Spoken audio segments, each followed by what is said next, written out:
करते हैं। जी हाँ, और ये दिल में तमन्ना लेकर हम भी प्यार करते हैं और न जाने कितने बार उसका इंतजार करते हैं। अरे सच तो ये कहूँ दोस्त, अरे जिसका इंतजार हम करते हैं, अरे उसी से प्यार भी करते हैं। चार दिन के ज्यादा जुनून में छिड़ा है।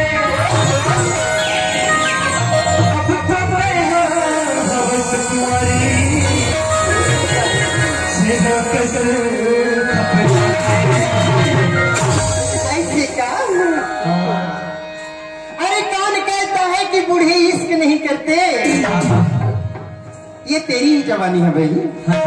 अरे कौन कहता है कि बूढ़े इश्क नहीं करते? अरे बूढ़े तो इश्क करते हैं बाबा, लेकिन उसे कोई इंसान नहीं करता।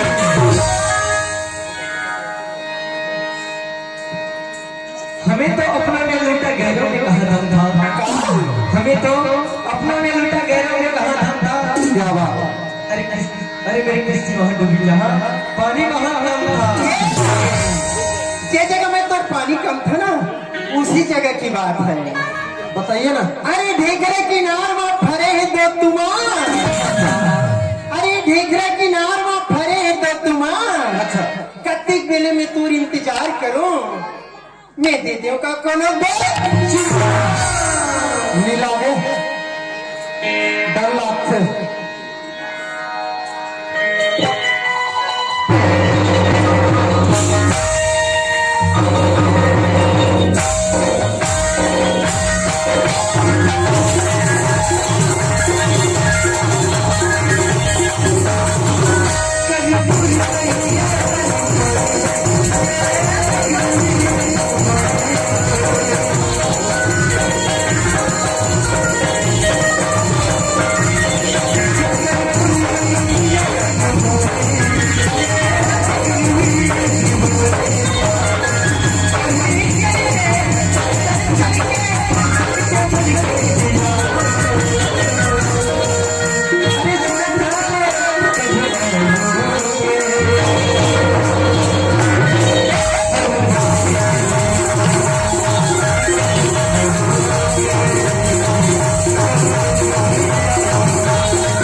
सुना था?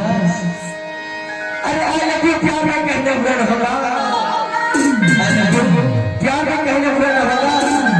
बता दो मेरे जाने भाई, अरे तुमको क्या कहकर बुलाना होगा? अरे नजरों से वार मत कर, अरे नजरों से वार मत कर, मेरी जवानी चली जाएगी। अच्छा अरे इज्जत का जवानी के गुरूर मत कर, एक दिन ये तोरा तो जवानी चली जाएगी। कब